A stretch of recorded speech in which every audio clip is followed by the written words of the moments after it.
y'all. So today I'm gonna be making some unleavened bread for the very first time. We're currently in the season of Passover, and while I'm not a traditional practicing Jew or anything like that, I just love learning about the things that Jesus did while he was on earth. So as I've been learning about Passover and what all they would do to celebrate Passover and what all it means, I thought it'd be really cool. I've been wanting for a while to make some unleavened bread, so that's what we're going to do today.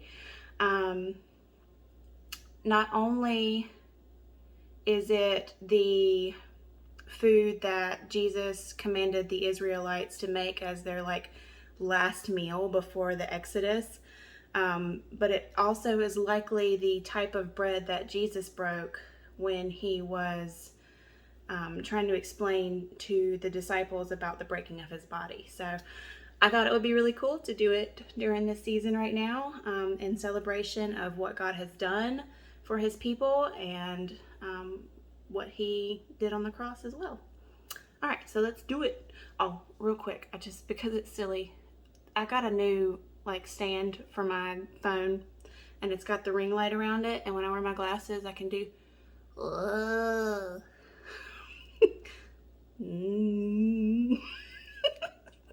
okay, anyway, let's get started. I actually measured out stuff beforehand. Let's get that back in there. All right, I actually measured, dang it, get in there. Measured stuff out this time beforehand so that I wouldn't be fumbling quite so bad. So there, can y'all see? Can y'all see that? The first thing that we're gonna do is take 2 cups of flour, stick it in a bowl, and a half a teaspoon of salt. Yeah, okay. And we're gonna combine those 2 things together.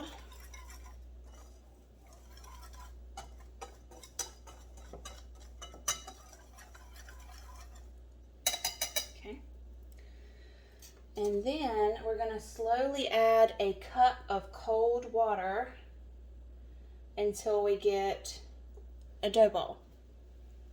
I'm going to get a different type of utensil to mix that in. 1 second, y'all.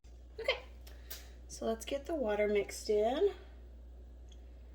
Just have to do it a little at a time. I've never done this before, so it's probably, I don't know. We'll see what happens.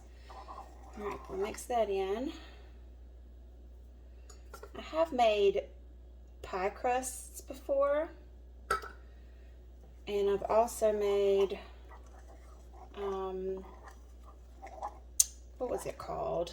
It was a type of bread that you make during St. Patty's. We just had it. I don't even remember what it was called. Anyway, so I've made a dough before. So I guess this is probably going to be pretty similar.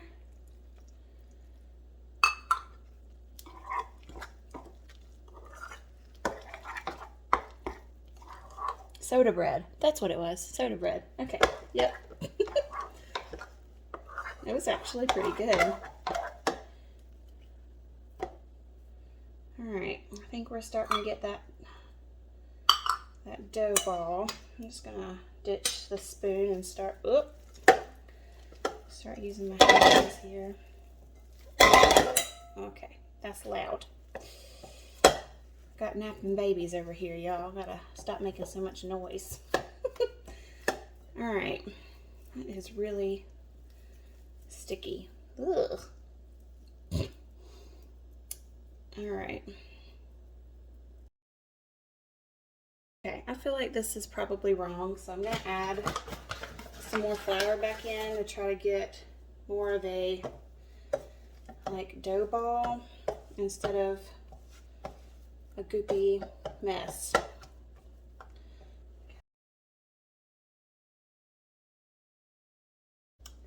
Ah!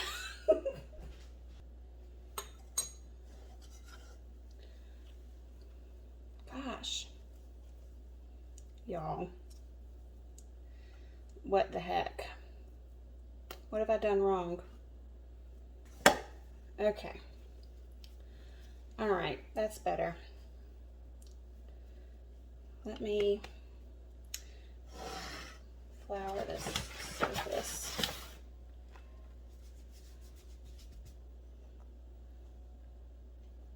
Get that out of the way.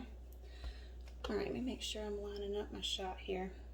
Let me get my hands cleaned off before I start doing anything else. Okay, now the recipe says to knead this dough for 5 minutes. It is 9:34 in the morning. All right, so I'm gonna just knead this. I guess let me push this to the side so I don't get this too floury. Oh, maybe not. Gosh, this dough is sticky. Maybe I need the floured surface. Graciousness.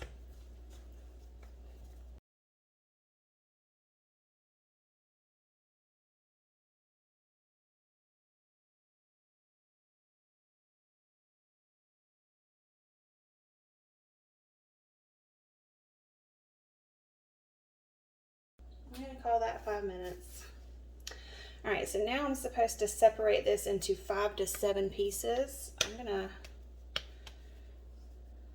probably do, we'll see. I feel like 6 would probably be easiest. All right, so there's 2.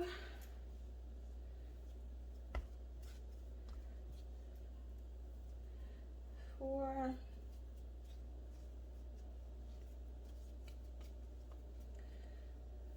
Actually, 8 is going to be easiest. I guess I'll just have small ones. That's fine. Okay. So you're supposed to end up with, it said 5 to 7, but I'm going to have 8 dough balls. Then it says to preheat your skillet to a medium-low heat, so I'm going to go do that. Oh, I'm staying in view here. There. Okay. Okay, so while that's preheating, I'm going to roll these out flat, hopefully, and then we'll take them over there and drop them in the skillet. Okay. I'm a little nervous because it doesn't say to use any kind of oil to put them in the skillet with. Anyway. Alright, so I've got a floured surface and a floured rolling pin.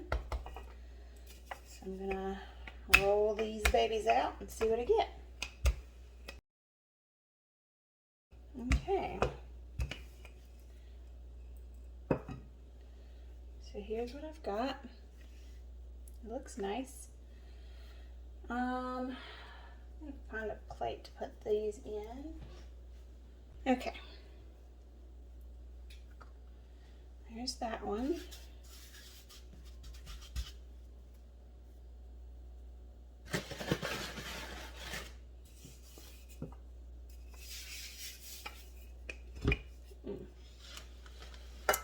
There I was thinking I was prepared.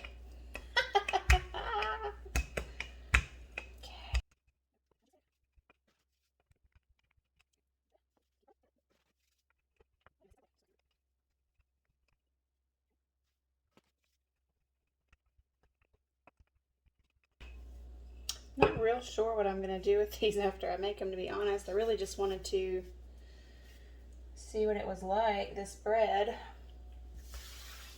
And this should be pretty close to what they had. I've seen, oh no.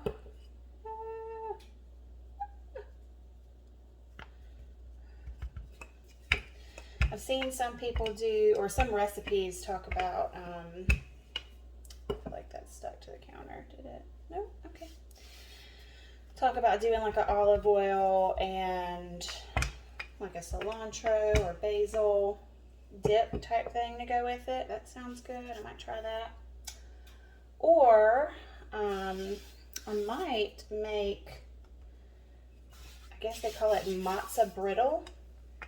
And basically you just, after you cook them on the stovetop like we're about to, daggone it, I guess you put them in the oven and let them get like crispy like a cracker. Because this should be more like a tortilla or a flatbread or something.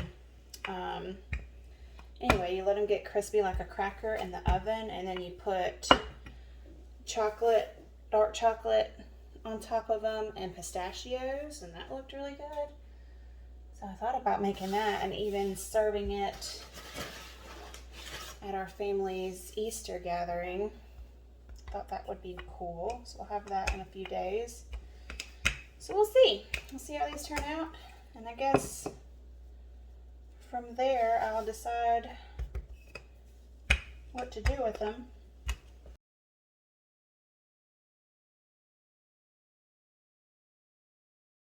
Alright, that should be it.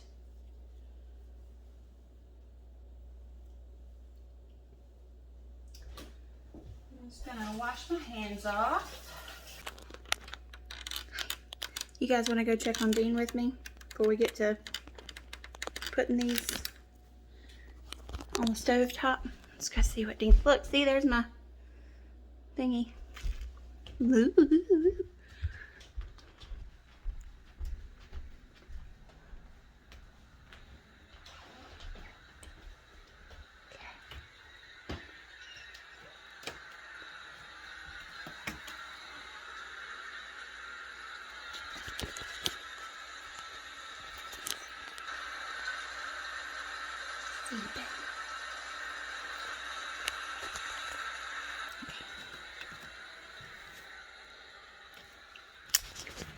Alright.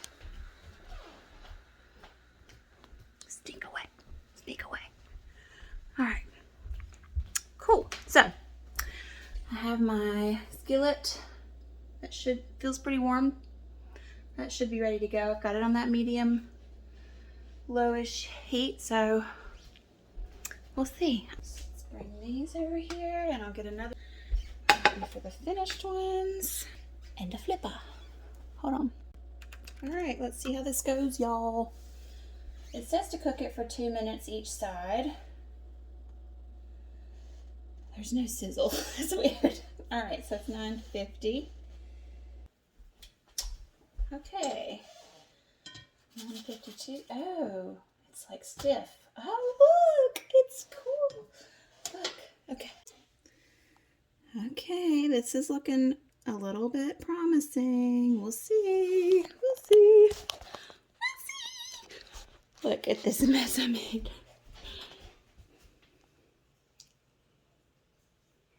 I'm gonna clean that up. All right, 9:52. Come back at 9:54.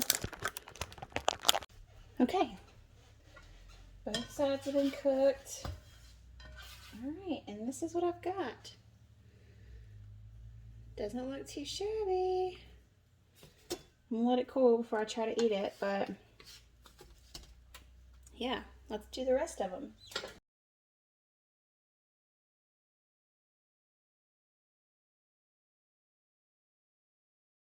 Okay, they're all done cooking, so let's taste them and see what we got. They turned out pretty. I mean, I think they're pretty. So let's try it.